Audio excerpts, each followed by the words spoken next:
the summit, the North Korea-United States summit, is off. Yes, there's a letter written from the president to Kim Jong-un basically saying, based on the tremendous anger and open hostility displayed in your most recent statement, I feel it is inappropriate this time to have this long-planned meeting. So therefore, let this letter serve that the summit, for the good of both parties, is off. But this is to the detriment of the world that it's not taking place. You talk about your nuclear capabilities, but ours are so massive and powerful that I pray to God that they will never have to be used. It goes on, but basically, so it's our president, President Trump, who's written this letter. He is pulling out of the summit. Okay. He said, I felt a wonderful dialogue was building up between you and me, but ultimately it is only that dialogue that matters. And someday I do look very much forward to meeting you. In the meantime, I do want to thank you for the release of the hostages who are now home with their families. That was a beautiful gesture and was very much appreciated. Now, I should tell you that as soon as this news broke, literally a few seconds ago, maybe 90 seconds ago, we had the Dow drop about 89 points.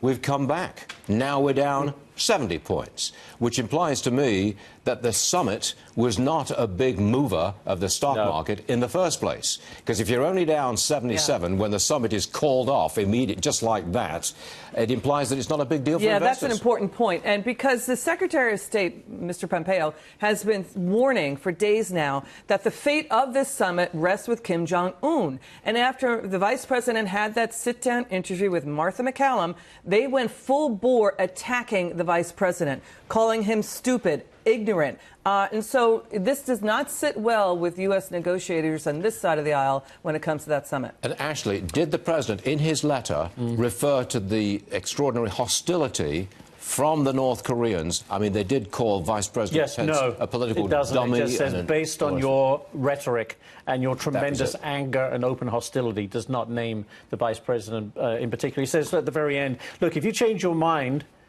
please do not hesitate to call or write me. I just look at this as a missed opportunity. This is truly a sad moment in history. OK, we've scrambled Blake at the White House, who's going to tell us anything. What else do you know on this one, please, Blake?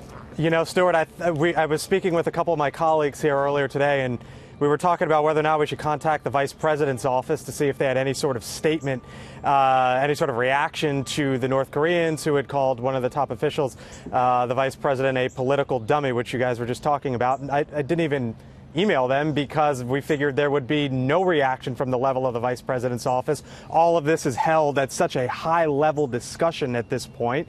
We thought they might just leave this one up to the president or to the to the press secretary to kind of get out ahead of it.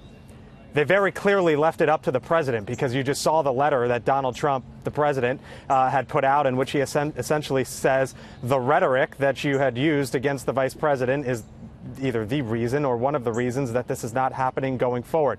Remember, the North Koreans had pointed the finger initially at John Bolton for his comments in which he said that the Libya model would be a model to get North Korea to denuclearize. You know what happened to Muammar Gaddafi after the nuclear weapons were taken out of that country. You know how that story ended.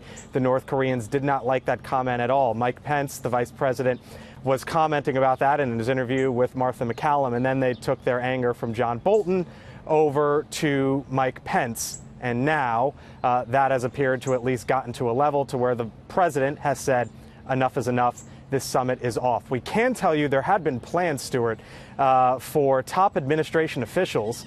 Administration officials had told Fox for top administration officials to head to Singapore this weekend to plan out logistics and to plan out the agenda. So this appears to be a very sudden reversal from the upper echelons of this administration to now pull out. The letter from President Trump, it is a message, his message rather, over the last few days had gone from bearish to bullish, but the bottom line from the president through all of this is, or was, we will see what happens.